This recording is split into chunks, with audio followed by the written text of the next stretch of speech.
என்னங்க மேம் கலர்ஃபுல்லா பார்சல் வந்திருக்கு? எஸ், கலர்ஃபுல்லா பார்சல் மட்டும் இல்ல, கலர்ஃபுல்லான ட்ரெஸ்ஸஸ் எல்லாமே வந்திருக்கு.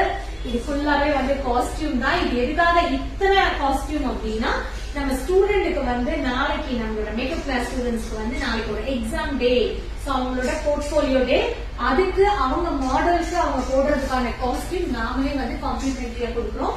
சோ காஸ்டியூம் எல்லாமே வந்து ரெடி ஆயிடுச்சு. இன்னைக்கே அவங்களுக்கு நான் கொடுத்துட போறோம். சோ இதுக்குள்ள என்னென்ன இருக்குன்னு பாத்தீங்கன்னா சூப்பரா இருக்குல்ல, கலர்ஃபுல்லா. ஒரு ட்ரெஸ் அழகா பார்த்தாலே மனசுக்கு வாவ் அப்படின்னு இருக்கும். இத்தனை ட்ரெஸ் இவ்வளவு அழகா பாக்குறதுக்கு எவ்வளவு நல்லா இருக்கு. இதுல பாத்தீங்கன்னா சாரி தனியா இருக்கு, லெஹெங்கா தனியா இருக்கு, கவுன் தனியா இருக்கு. இதுக்கு வந்து இத்தனை விதமான காஸ்டியூம் அப்படின்னா ஸ்டூடெண்ட்ஸ் வந்து ஒருத்தரும் ஒரு மாதிரியான லுக் வந்து சூஸ் பண்ணிருக்காங்க. அது வந்து எங்க ஸ்டூடெண்டோட சாய்ஸ் தான். இப்ப முகூர்த்தம் செலக்ட் பண்ண எல்லாருக்குமே இந்த சில்க் சாரி, ஹெவி ஆரி ஒர்க் பிளவுசஸ். சோ பிளவுசஸும் பாத்தீங்கன்னா ரொம்பவே சூப்பரா ஒரு பிரைடல் பிளவுஸ் அளவுக்கு வந்து சாரியும் பிளவுஸும் இருக்கும்.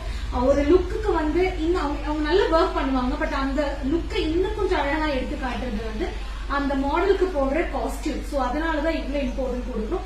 அண்ட் ரிசப்ஷன் லுக் எடுத்தவங்களுக்கு பாத்தீங்கன்னா லெஹெங்கா, அதுலயே கொஞ்சம் வெஸ்டர்ன் லுக் ட்ரை பண்றவங்களுக்கு வந்து ஃப்ராக், கிறிஸ்டியன் லுக் ட்ரை பண்றவங்களுக்கு பாத்தீங்கன்னா அப்படின்னா வந்து ஒயிட் கவுன். சோ இந்த மாதிரி அவங்க லுக்கு ஏற்ற மாதிரி காஸ்டியூம் செலக்ட் பண்ணிருக்கோம்.